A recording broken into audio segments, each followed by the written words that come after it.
us on Mums at the Table. I'm Rachel and this is Shona. And coming up today, we've got on the show our wonderful and wise Colette Smart. She's our psychologist. And we've got Olive and Moses in the kitchen. They have their assistant Gia with them today, cooking up a storm. But let's get into a topic, and it is a big one. It's probably one where my ears are quite open and you're going to have to take the reins here. But what do you do with teenagers when they disobey? Look, for me, that was a really hard one. And, you know, we've talked so many times about peer pressure and, you know, kids doing what other kids are doing. This actually becomes a parent issue because we struggled with disciplining our kids the same as other parents were disciplining their kids. So let's get to the crux of the problem for me. So is it they wanting to disobey you on purpose? Yes. Are their values sort of going in an opposite direction to you? How do you combat this? Is it something I should be working on now? Yes.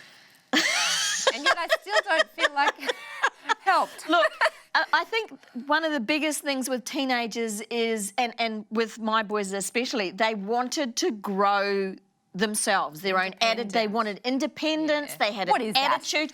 Who said they could have independence in my house? And so it was trying to work what we wanted from children teenagers with what they wanted to be able to do. It got a whole lot easier once they got their licenses and they could drive away. Yeah. Because... I have girls. Come on, this does not sound like it's going to get easier. No, because you've already set the foundations. You've got to set the foundations from your age group when they're younger and not... So my kids are sort of, you know, kindy, grade 2, grade 4 at the moment. So. Yeah, so you should be setting the ground rules now about discipline and how it's going to be done, because if you're trying to do it when they're 16 and 17, it isn't going to happen. So when it comes to discipline, is it mum's rules, or when they're teenagers, is there a negotiation? They are becoming more independent. There has to be a negotiation. And it got to the point where I would say, these are the two consequences for your action. Choose one. And it might be losing the car for a couple of days, or it might be losing your phone for a couple of days. Did you have any moments where you were really frightened and you're like, oh yeah, every day. Oh. Every single day. The only thing I can say to you for me that we did a lot of was pray, and we still do a lot of it. Now they've left home. We don't actually know what they're up to. We spend a lot of time on our knees praying. I love that, and I'm already doing a lot of praying now, but that's mostly for me to be able to cope with them. I think this talk's been helpful. Look, I think you've got some great ideas there, Shona. It's something I need to jot down in my book.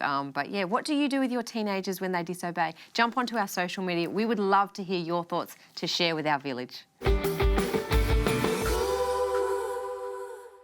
Hey, thanks for joining Colette and I for a chat. Now, this one might be familiar with a lot of parents and maybe even with your children. Teenage drinking.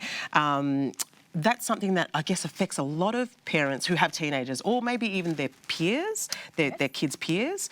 So how do we manage this teenage drinking? Is it a problem? So what's actually very encouraging is that we are now seeing statistics to say in Australia and many countries around the world, not all, teenage drinking has actually declined. Right. So that's quite encouraging. Teens are actually making better choices around alcohol than we did when we were young. And that's fabulous news. So I think teenagers always get a bad rap, and this is a wonderful statistic to talk about. The problem is that teenagers who are still drinking, they are drinking at dangerous levels. So serious binge drinking. And we're really concerned, particularly because we know that a lot of sexual assaults or regrets around sexual activity happen when you've been drinking.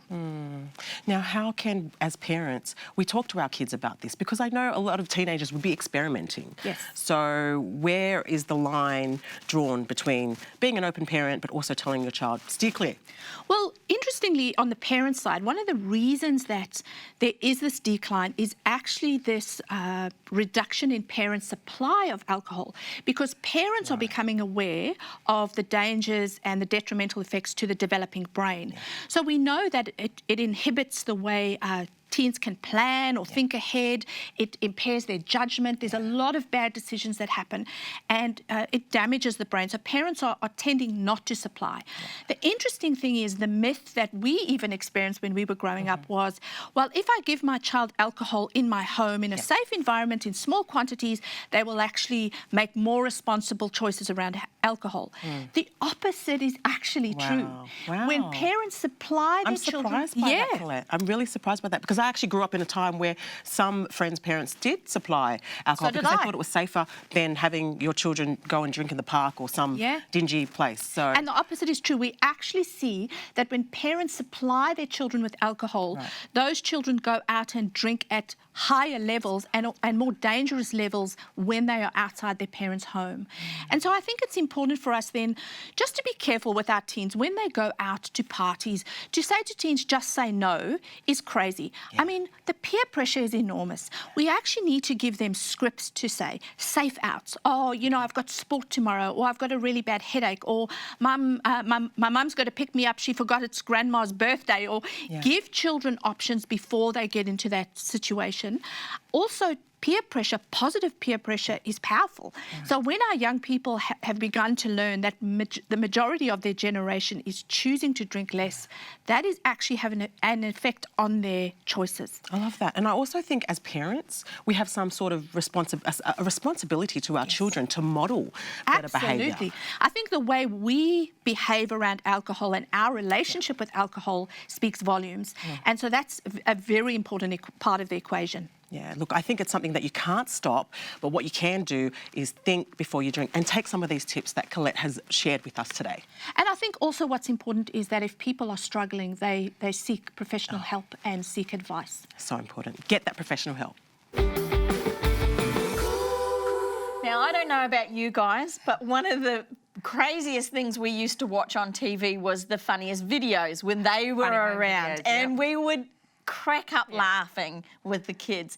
So tell me, what is one of the funniest things your kids have said or done around you? Oh, look, I think this is the best part of being a parent while they're young, because you need those, like, crack-up moments. And to keep you sane. Sometimes they come when you're supposed to discipline them and you've got to hold yourself together.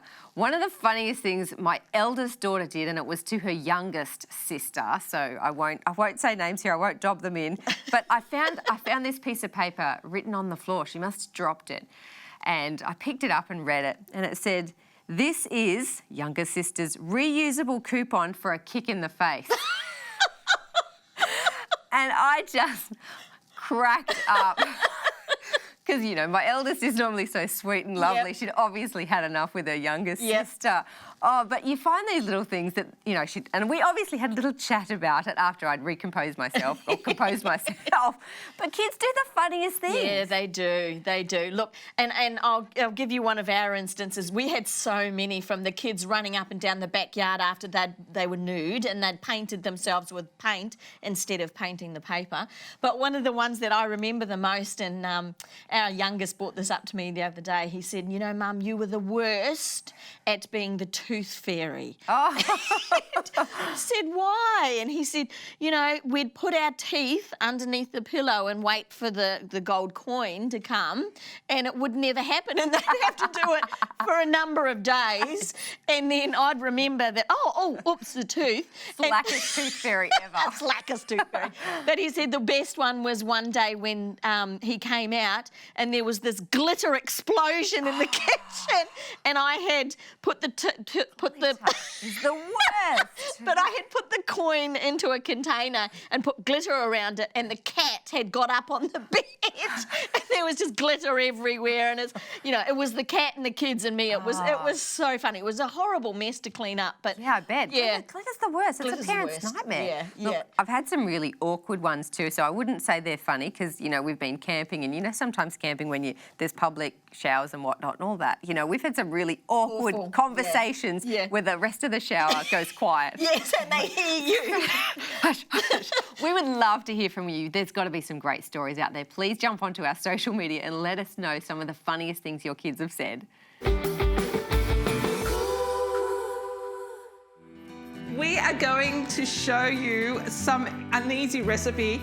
If it's a cold night and you get home, I love this recipe because it's so easy. And you're like, what am I going to cook for the family, or what am I going to eat? Now, this recipe is from a friend of mine, Lenora. We love sharing recipes together, and she's awesome when it comes to recipes. She's so good. They're easy. This one is a pot. I've got a pot on here, and in this pot, I have 1 litre of water, so 4 cups of water. And you just throw everything in it, and you just cook it until it's ready. So what the recipe calls for is potato. So potato, carrot, celery, onion. Oh, don't eat all the carrot.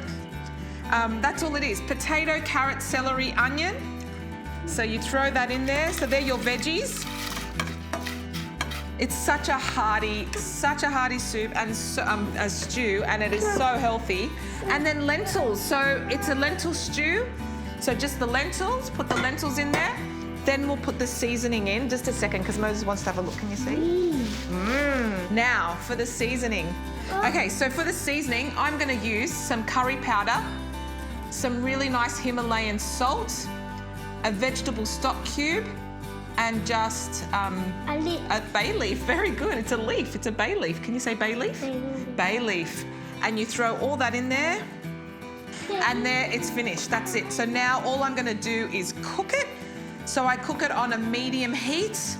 Once it starts boiling quite a bit, I lower the heat a touch, and then I just cook until the lentils and everything's soft, and it's done. And I'm going to show you what that looks like in just a second. So we've been cooking this for about 35 minutes to 40 minutes. Look how good this stew looks. Now, the good thing with this recipe, and I love Lenora's recipes because she uses them for several things.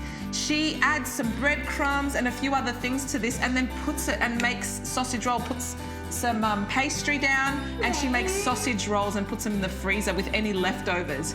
So you can double the recipe if you like, and then use half of the recipe to make sausage rolls for another dinner and put it in the freezer, and then use this for your delicious stew. Look at that. Yeah, and you know what we put in it? We put some bread in it, and we put some fresh lemon juice, some fresh lemon juice. It is lemon season. My friends have so many on their trees, and they've been sharing the love. So there you have it, your stew. You can add some nice olives on the side. So enjoy it, make it, and let us know what you think. Say bye.